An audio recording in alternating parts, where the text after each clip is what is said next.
All right, ladies and gentlemen, this is me, your borderman, NJ to the city with the number 2 in TL. So this video probably will go on to a whole 15 minutes, but I definitely don't know. But who am I kidding? It usually does, knowing me. So I'm going to talk about I think his name Chris Doyle, hire. Again, I'm a hometown Duval boy. You can literally go back, I think 2 months ago, right? And look at my reaction, or last month, just look at my reaction for when we hired him, or hired Urban Meyer, actually. Guys, I can assure you this, here's the thing. The Jaguars are one of those franchises where not only do you have to trust Urban Meyer, but they're one of those franchises where would you rather go 1-16 again? Or would you rather bet on everything and possibly be the next in line to win a Super Bowl? You have to ask yourself that question.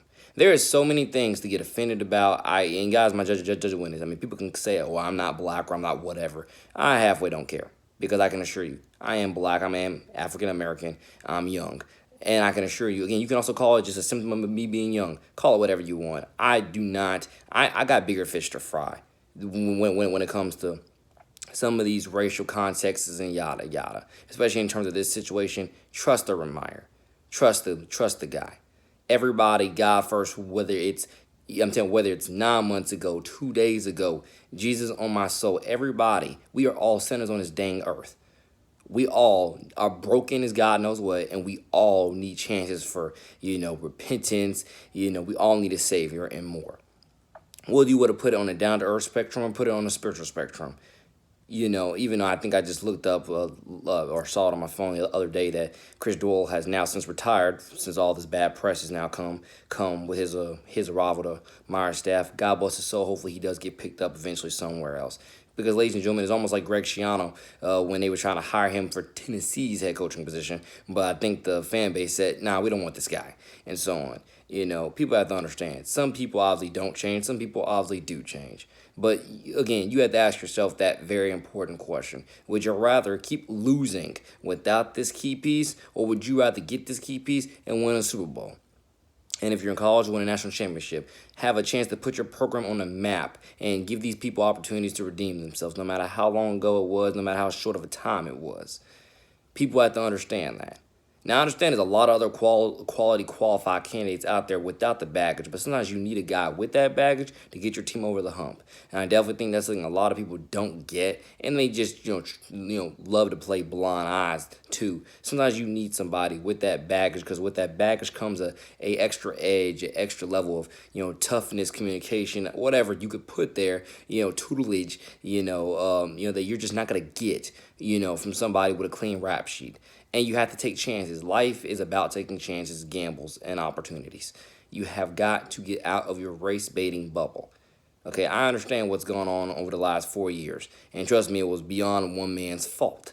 Beyond one man's fault. A lot of people were already that way before he got in office. And then when he got in office, a lot of people just took it out of context, and a lot of people, they just looked for excuses, reaching for everything in order to make the man look bad, and yada, yada, yada, etc.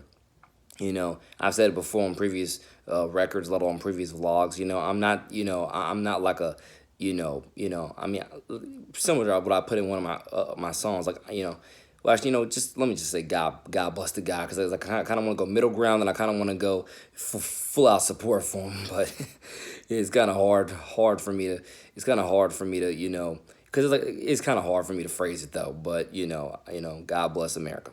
And so on. And I just want people to understand, you got to stop living in your race baiting bubble. And that one man did not cause the whole country, and let alone the whole world, to go haywire. The world was haywire way before he got into office. It's just, with him being in office, it kind of exposed a little bit of, let alone a lot of the swamp, the politics within the media, not just the regular national media, but the sports media. And I'm amazed how many people in sports media are just, again, a part of it might as well just be a part of the national media. These people, once again, are a bunch of race baiting hypocrites, if not just a bunch of race baiting people, and so on. And you got to understand this, again, I'm an open dialogue guy. I am willing and able and ready to do whatever God first, have the conversations and work with whoever, however, wherever, so we can bring out the best in ourselves through Christ, which strengthens us. That's who I am. That's what I'm about. And a big part of that is just to tell people, you got to get out your race baiting agendas, your race baiting bubbles, your race baiting narratives. Because I can assure you that is not a that is not a clean way to die. That is not a clean way to live, and that's even a horrible way to die. Get out of your race baiting bubbles, ladies and gentlemen. It's not going to prosper you in the long haul. Now, I understand racism still does breed its ugly head around parts of our society, let alone parts of our entire world, but you cannot let that dictate to you how you live your everyday life. I've told people before and said this to my own family, if you let that dictate to you how you live your everyday life, you're living in fear then. You're living in fear. And God did not give you the spirit of fear, so where did that fear come from? Etc. Of course, God gave you a skin color, but what he also gave you was a brain to think for yourself. What he also gave you was legs so you can walk around. What he also gave you was, eyes to see, to see things, and so on and so on. So you cannot live your life dictated off of all this trash, hypocrisy, lies, double standards, misinformation, whatever words you were to use there. And especially for a team like the Jaguars, we're in no position to be picky and choosy on this stuff. We're not. We just went 1-16 and lucked up on the last 3 weeks of the season, and Trevor Lawrence is in our lap. It just depends on whether we will draft him or not. Because I also would love to get Justin Fields. Why? Because Justin Fields threw 6 touchdowns on Clemson's head. Hey, I went head to head versus you, not through 6 tutties. Come on, man. Come on, and that's why I don't understand why people are saying Justin Fields should isn't going top 10 or top what or he's not going top 5 or whatever. Like, how did you go head to head versus the guy that has been projected to be number 1 overall since coming out of high school? A generational quarterback, generational talent. How in God's name did you go head to head versus this guy? For your final games in college. And you throw 6 tutties on his team's head, let alone just his head in general, that he couldn't match, and you're not in that conversation of going 1-2 pretty much 1-2 if not 1-3, because I believe that Houston should just stop holding Deshaun Watson hostage and just get their next to Sean if they're not their next whoever. Houston doesn't get it that they have an opportunity to literally rebuild their culture. Because if I was a free agent, I wouldn't sign with these fools. I wouldn't sign with them. Houston does not understand that they are in a position to rebuild their culture, and they need a new quarterback to do it. Forcing Deshaun Watson, it brings out an ugly side of the business that says, should anybody even sign 4-year massive extensions anymore? Should anybody even do that? Or should everybody just take a year-to-year deal, but give me massive money on top of that year-to-year deal? What should you do? Or everybody sign a 2-year deal, but just get massive money on top of it. What should you do? Because with the way Houston has done this, it's just garbage. I don't think Houston gets it. Houston, you have an opportunity, especially if any Houston fans were to watch this. Y'all got an opportunity to rebuild your culture. Okay? And I promise you, getting the next Deshaun Watson, and a guy like Justin Fields or whoever you would compare Deshaun Watson to, not Deshaun, whoever you were to compare Justin Fields to, that is who the Texans need to go after. They need to go ahead and get their next, I want to say, culture building trendsetter in a guy like Justin Fields. Just go ahead and do it. Whatever happened between Deshaun and I think Cal McNair, and so on, it's obviously broken beyond repair. And you holding Deshaun hostage, I promise you, all it does is tell, hey, free agents, don't sign with us because we don't know what we're doing, and so on, and so on. And I don't know where in that case, if Deshaun were to get traded to the Jets, I have no clue where Sam Darnold should go. I don't. I really wish I knew, but I have not a clue where Sam Darnold should go. I would say go to San Fran. He should be traded to San Fran. So I guess Kyle Shanahan can have both of the California boys Both of the California boys that were, because again, he was there. He was the GM. I mean, not GM. He was there. He was there. He was the head coach of that team in 2018. So I'm thinking to myself like, okay, and I think everybody thought for sure Sam Darnold or Josh Rosen was gonna go there, was gonna get drafted there because San Fran stunk, you know, San Fran stunk. So I think everybody's probably, so should he bring both of the California boys back home, or should he just stick with Josh and Sam go wherever? I don't know. I think it's gonna be very, very interesting to see, because I thought the Rams might actually bring Sam Darnold back in, but that obviously didn't happen. They traded for Matthew Stafford, and so on. So I mean, I definitely don't know where everybody should go, where everybody will go. I got a good gut feeling. It really is Chicago or Indy for Carson Wentz. I mean, think about it. The last time you was with Nick Foles, you won a Super Bowl.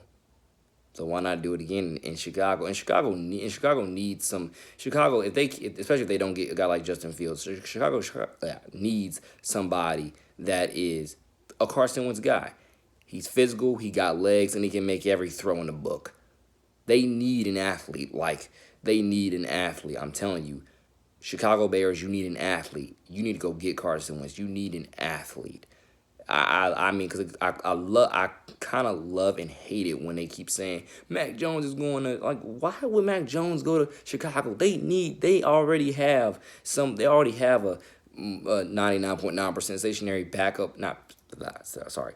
They already have a stationary pocket passer. I swear Mac Jones is sneaky mobile, but at the same time, you already have a practically non-mobile statue in the pocket quarterback in Nick Foles. Why would you want another one? Now, obviously, Mac Jones is a different breed and of different blood, but at the same time, think about it. Why you need somebody with legs? Chicago, y'all need somebody with legs. Y'all need someone who's physical, someone not afraid to get chippy with somebody, And I wouldn't say Nick's afraid to get chippy with somebody, but you get to the point, somebody that can run somebody over. Somebody that's like, and so on. Somebody that's gonna run through a freaking brick wall for you, mobily. You don't need somebody that's just gonna you really don't. And I hope that Chicago gets that, and I hope that Houston gets what I'm saying as well, because it's very evident. And I said it before, there's so many quarterbacks in this draft. Why would you hold Dak Prescott or Deshaun Watson hostage? You have so many quarterbacks in this draft, let alone quite a few that are on the trade block. You don't need to hold these kids hostage. Let them go somewhere else and get the max money. I swear, Dak Prescott should end up in Dallas. Not, my guys, he's already on Dallas. Dak Prescott should end up on the Giants. Sorry, my bad. Now, I doubt they would actually, trade him to, I think in order for that to happen, he would have to, sign another franchise tag, I think. But if it's possible he could walk as a free agent in any sort of way, they absolutely, he should go sign with Giants. Because you got Jason Garrett there, and trust me, you are a step above, if not levels above Daniel Jones. Daniel Jones is not getting you anywhere. Giant fans, he ain't getting you nowhere. Daniel Jones, how do I put this? Daniel Jones is an athlete, yes. Like, he got some wheels, and he's a big dude, but he doesn't have those intangibles that you need. And I mean, in terms of, like, he doesn't shock me as somebody that has a bunch of swagger and personality to him. And I mean, that means in terms of that's what you need to get you back to the Super Bowl. You need somebody with swag and personality. You don't need someone that's just not gonna, I want to say buck the trend, but I don't think that's the right sentence to put it in, or right phrase to put it in. But I think you kind of understand, and you trust me. Any team that gets Dak, you're an automatic playoff lock. And I do believe that Giant fans, I think you understand what I'm trying to say. That you need somebody that oozes that swagger, that has the potential, the appeal. Like, you get the point. Let alone someone that can sell tickets, because obviously Dak isn't a a super. He's obviously not a super flashy guy, but you get the point in terms of what I mean. Somebody that still does have some swagger, some detail to him. That separates him from the rest of the pack. And Daniel Jones, just at least for me, doesn't have it. But I'm not a Giants fan, so I don't know. I'm just so I'm just spitting from what I know as a Jaguar fan, and let alone what I'm just spitting as a guy that watches football and studies this stuff. Not a ton, but studies it enough to know a little bit what I'm talking about when it comes to what teams need and how they can get over the hump. And trust me, you need somebody that actually oozes something that you can't get anywhere else. And Dak Prescott oozes that you just can't get anywhere else. So I'll make more videos on it. God bless. Peace. NJ to the city out.